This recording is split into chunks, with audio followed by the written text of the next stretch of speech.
Welcome to Foundation Friday. The dedication and covenant of silent unity was signed on December 7th, 1892 by Charles and Myrtle Fillmore, founders of the Unity movement.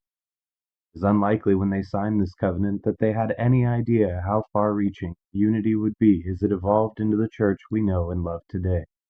We invite you to join us as we explore and share some of the original ideas, teachings, and writings of the men and women who created the foundation of the Unity Church. Hi, thank you so much for joining us today for our Foundation Friday program. Today, we are going to do the third in a set of, I think, 7 on Awakening Grace. The Awakening Grace program can be found in 15 different pages. I've been condensing them as I go through them for you on truthunity.net. It's a wonderful program. I really hope that you enjoy. And today we are looking at the relationship of law and grace in the Awakening Grace program. I hope you enjoyed this. Grace is God's love in action. And since God is love and God is law, then the law is love, and love is the law.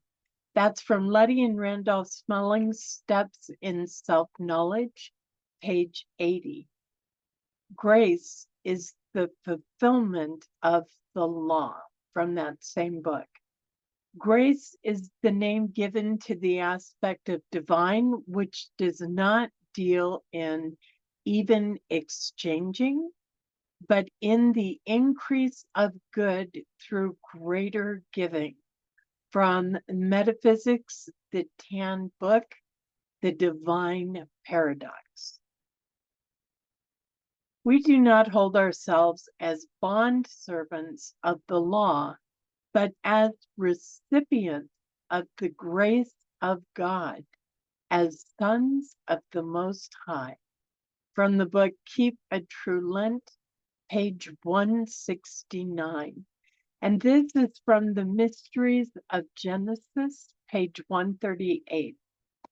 The plane of activity for life and strength at a certain stage of man's development is the physical material plane. During this stage, God in his grace grants to man, when his motive is pure, a degree of immunity from the effects of his ignorant transgressions of divine law.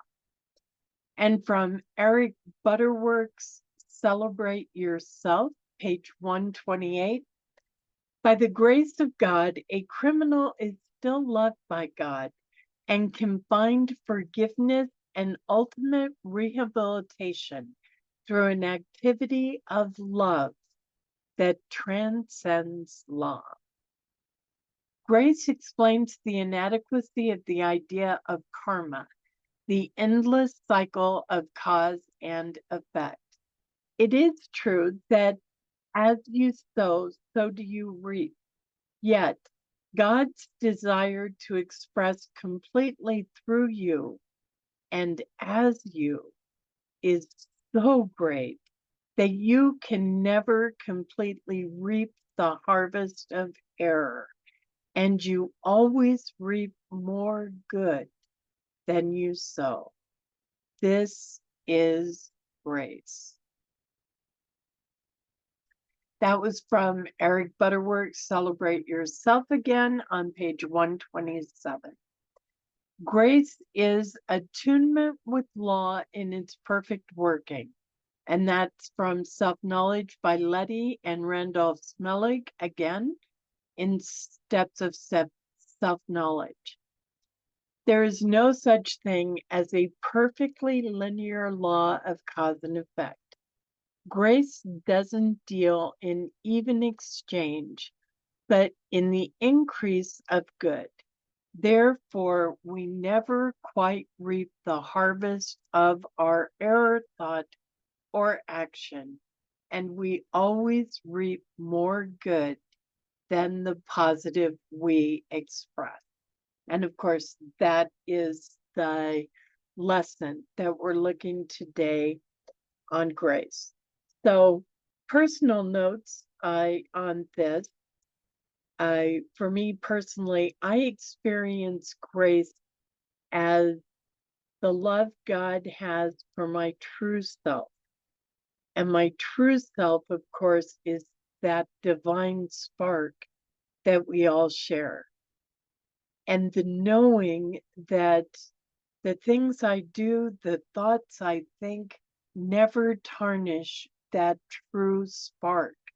So I am always treated as if I am that true, pure good, that absolute unconditional love that is my divine truth, regardless of what my physical here and now truth does.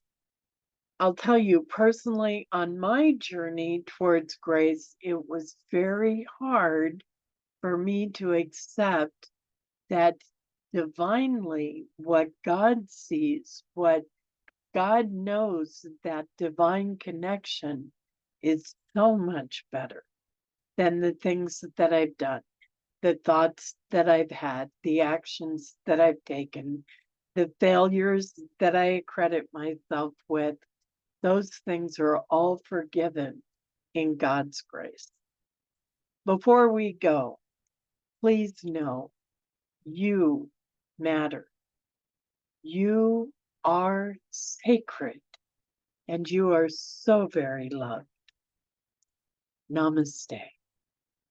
Thank you for joining us, and let's stay connected and grow in spirit.